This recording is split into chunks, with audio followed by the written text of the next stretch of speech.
Kalalal Yahweh, Ba'Shem Yahweh Shai, Ba'Shem HaKadosh. Double honors unto the elders and the apostles who taught me this truth. This is your brother Dawad, the real brother beloved, and this is only for the elect. Only for the elect. The reason you came around is because you thought we had the truth and that we was men of the Lord. It all started with multiple firearm calls at a Portapique house down this country road. Several casualties inside and outside of the home. This was a very quickly evolving situation and a chaotic scene. That was around 11:30 p.m. on Saturday. Minutes later, police ordered people in the Portapique area to lock themselves in their homes.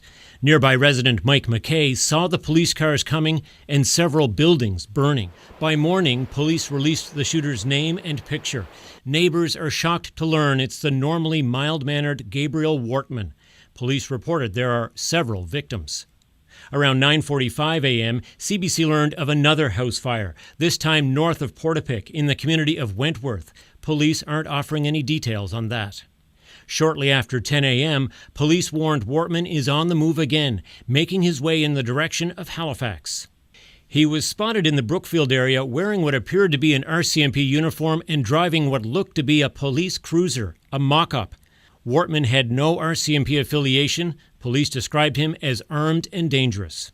The fact that this individual had a uniform and a police car at his disposal certainly speaks to it not being a random act. Video surfaced on social media appearing to show police cars on fire in the Shubenacadie area. It also appears to show officers approaching the vehicles. Then, just before noon, police warned the public Wortman was now driving a silver Chevy Tracker SUV. Darcy Sack said she saw him.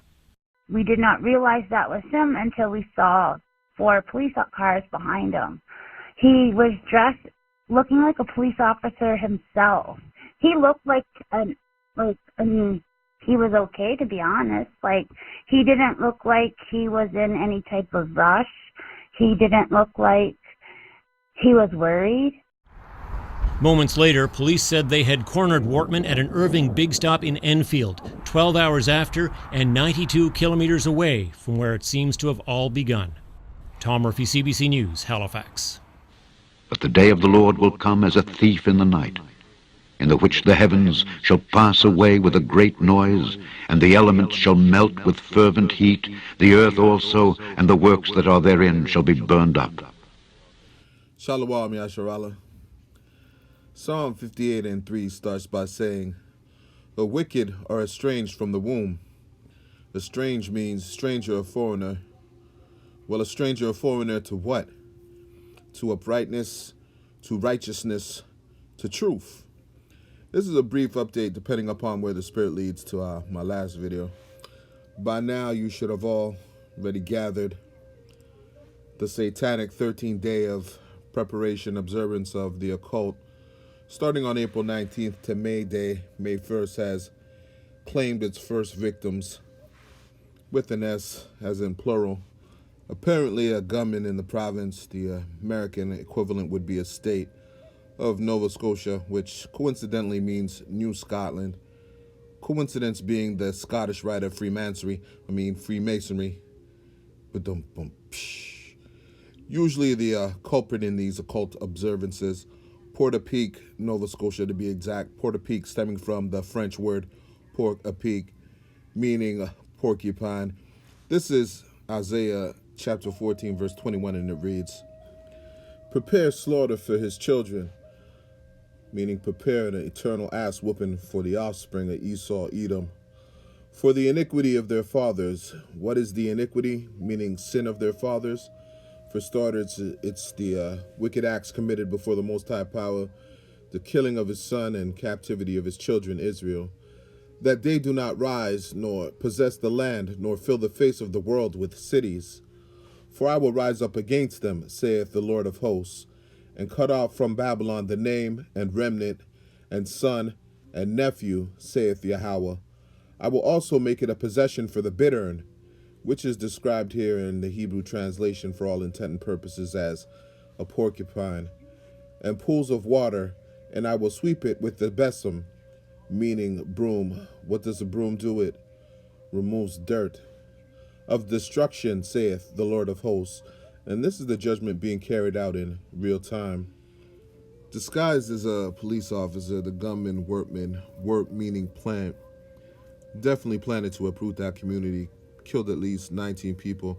Some reports suggest 16 victims or at least 16 active crime scenes, fulfilling the occult requirement in the use of numerology, which is how the elites converse with each other, unbeknownst to whom they deem the profane or unsuspecting public. The 19 victims in lone assailant are 19 plus 1. In reverse, that's 911 or 911, or 19 plus 1, which is 20, which still reads 911 or 911.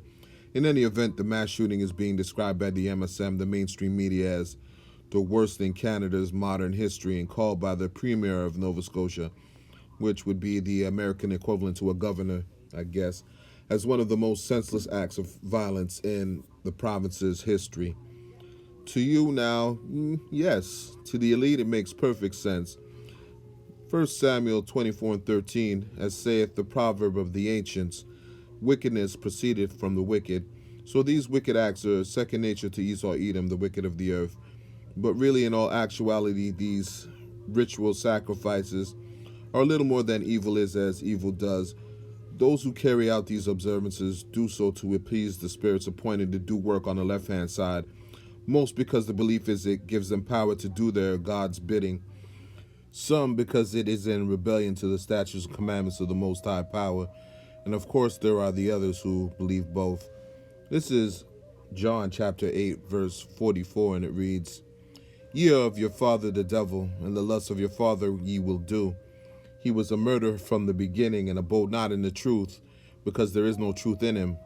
When he speaketh a lie, he speaketh of his own, for he is a liar and the father of it. Quick story in relation to why I felt it prudent to bring out that scripture.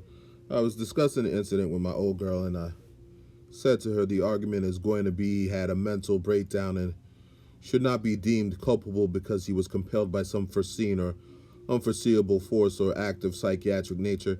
You know all the jargon he uses to give his own a pass when they prove themselves the serial killers that they are. And she proceeded to point out what I already knew. He had the peace of mind to impersonate a police officer and commandeer a police vehicle as to avoid suspicion and evade arrest. Either way, pretty fucking sane if you ask me. And since I am a former student in the practice of law, former for sake of the truth, I can tell you the legal litmus test here for culpability comes down to the most poignant of variables being one, mens rea, a guilty mind, a guilty or wrongful purpose, a criminal intent. Dictionary meaning the intention of knowledge of wrongdoing that constitutes part of a crime, as opposed to the action or conduct of the accused, meaning if he had the presence of mind to act in a manner that would constitute committing a crime, i.e.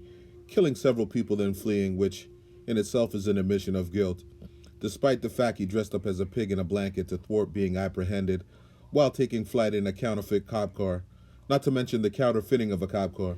Chances are he had a malice aforethought, acted on it, and a professed crazy might not watch as a suitable line of defense. I guess we'll never know conveniently what sent him over the edge. They go astray as soon as they be born, speaking lies. Incidentally, the fact that he proceeded to set properties on fire, the report suggests 3 are earmarks of this being a satanic ritual day relating to fire being carried out. To land back off of Elder Apostle Gabar of Great Millstone, these acts on the right and left side are sanctioned by the Most High Power himself. So, although they, being Esau and the other nations for that matter, act out given their nature, they act in accordance to Yahweh's will. I didn't get a chance to finish watching the other apostles' video, so if there's any reiterated scriptures here, then it's all in the spirit. And I'm pretty sure the warrior chief from Men of Valor is gonna tackle this subject as well. This is Matthew chapter 25, verse 31, and it reads, When the Son of Man shall come in his glory, and all the holy angels with him, then shall he sit upon the throne of his glory, and before him shall be gathered all nations, and he shall separate them one from another, as a shepherd divided his sheep from the goats, and he shall set the sheep on his right hand, but the goats on his left. Long story medium, the right side or right hand of the Lord are the saints of Israel who sup with Yahweh Shah and feed the flock by bringing out this word, this truth, behaving brotherly toward the Akim and Akwath, and commit to the will of Yahweh's righteous acts to the best of our ability. And the left-handed or left side of the Lord are the wicked, which is the spirit of Esau Edom. Esau himself, who persecutes Israel, accuses Israel day and night, oppresses the poor, rapes, robs, murders, steals, pillages, all including his own, and do Yahweh's bidding on the left, which is commit evil acts or bad times under the subjection of the Most High Power's will. Ergo, the constant struggle between the two, being Jacob and Esau, since the womb pursuant to Genesis 25. This is Genesis chapter 25, verse 21, and it reads, "And Isaac, who we know is the incarnation of Yahweh Shah, entreated the Lord for his wife, because she was barren. And the Most High was entreated of him, and Rebekah his wife conceived. And the children struggled together within her. And she said, If it be so, why am I thus? And she went to inquire of the Lord. And Yahweh said unto her, 2 nations are in thy womb, and 2 manner of people shall be separated from thy bowels. And the one people shall be stronger than the other, and the elder shall serve the younger." The elder serving the younger speaks to when we had Esau under pressure, particularly King David in his day, and when we ruled them before the resurgence in Europe, and how they will serve us in captivity in the kingdom. This is the book of Sirach, otherwise known as Ecclesiasticus in the Apocrypha, chapter 33, verse 13, and it reads, "As the clay is in the potter's hand, the potter is our power, Yahweh, to fashion it as his pleasure, so man is in the hand of him that made him, to render to them as liketh him best. Good is set against evil, and life against death. So is the godly against the sinner, and the sinner against the godly. So look upon all the works of the Most High, and there are 2 and 2, one against another." So while we're out here tending to the ministry, doing these sit-downs, some on the highways and byways, all risking our livelihoods and very lives, it is the lot of this new age nigga Esau to get out there and kill 4 people. All jokes aside, this precept proves Yahweh is the author of good versus evil. And the gist of the situation is this was a thought-out and willful attack, I firmly believe done in the observance of the 13-day fire feast. Let's close this subject with scripture because I want to get into something else. This is Sirach, chapter 39, verse 28, and it reads, "There be spirits that are created for vengeance, which in their fury lay on sore strokes. In the time of destruction they pour out their force, and appease the wrath of him that made them. Fire and hail and famine and death, all these were created for vengeance. Teeth of wild beasts and scorpions, serpents, and a sword punishing the wicked to destruction." And this speaks to this latest event in times we're in now, the ensuing Jacob's trouble and tribulation of the other nations. Speaking of, the greatest president since JFK is out here calling for libertad, libertad, libertad. A la another Twitter tirade amongst the soon-to-be ununified states. You know, inciting a riot or calling for an uprising is really no different than calling out fire, and falls in line with the 13-day feast being observed by the Illuminazis. The Donald's latest headline reads, "Trump's Liberate Michigan tweets incite insurrection. That's illegal." So, mainstream media alleges Senior Trump incited insurrection Friday against the duly elected governors of the states of Michigan, Minnesota, and Virginia, days after issuing guidance for reopening America, which deferred decision-making to state officials, as it must under the Constitution. The article goes on to suggest the president undercut his own guidance by calling for criminal acts against the governors for not opening fast enough. Trump tweeted, "Liberate Minnesota," followed immediately by "Liberate Michigan," and then liberate Virginia and save your great Second Amendment. It is under siege. For those not in the know, the Second Amendment is the constitutional right to bear arms. Again, Trump, aka the elite mouthpiece for the moment, is calling out, "Fire!" This is Psalms chapter 64, verse 2, and it reads, "Hide me from the secret counsel of the wicked, from the insurrection of the workers of iniquity." The word used here is ragasha, which means properly a noisy crowd, a multitude, noise, rage, tumult, and sedition. I got a precept. This is Genesis chapter 49, verse 6, and it reads, "O my soul, come not down to their secret, unto their assembly, mine honor, be not thou united. For in their anger they slew a man, and in their self-will they dig down a wall." This call for liberty that has the sheeple assembled is not based on a genuine desire to set things right. It's not about saving the economy.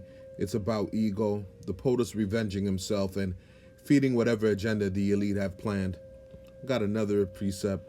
This is 2nd Ezra chapter 15, verse 14, and it reads, "Woe to the world and them that dwell therein, for the sword and their destruction draweth nigh, and one people shall stand up and fight against another, and swords in their hands. For there shall be sedition amongst men, and invading one another, they shall not regard their kings nor princes, and the course of their actions shall stand in their power." The word for sedition here, translated in the Latin, is inconstabilitio, meaning indecision. There is definitely an air of indecisiveness in whether the disgruntled should go for broke or stand down. Ultimately, this is another covert ploy by the elitists to identify the rabble-rousers and bring about the New World Order. Now back to Psalm 64 and 3, and it reads, "Who whet their tongue like a sword, and bend their bows to shoot their arrows, even bitter words." Speaking of the modern-day sword on a lesser and greater scale, while you're being called to avenge the status of your Second Amendment rights, you're being distracted by the lesser scale being readied on you, and the greater scale on foreign interests in Venezuela and the Middle East, respectively.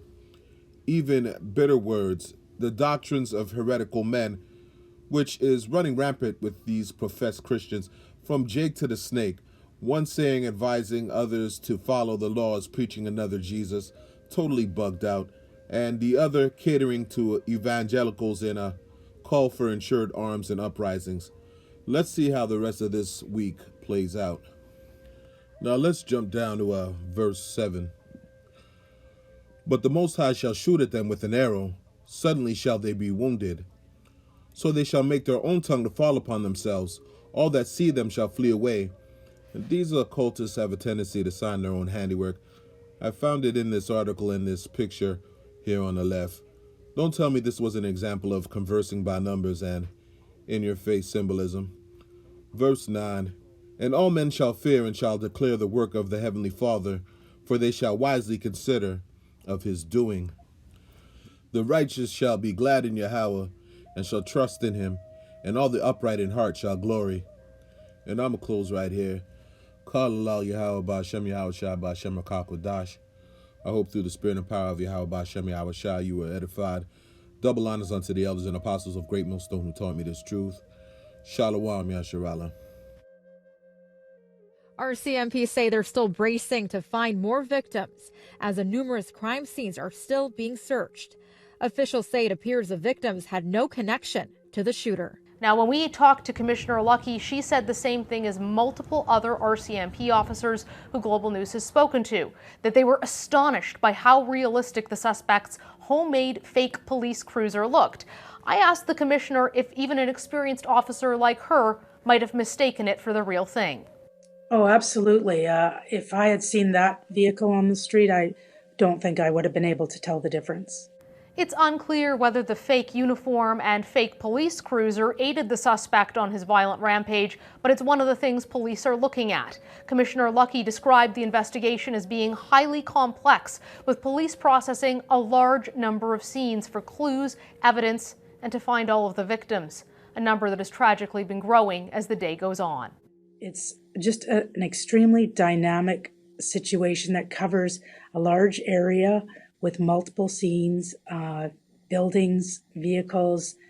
So there's going to be a lot of work ahead of us to get some answers. One unknown remains: why the alleged suspect carried out this horrific act, something police are still trying to get to the bottom of. Don't take that chip.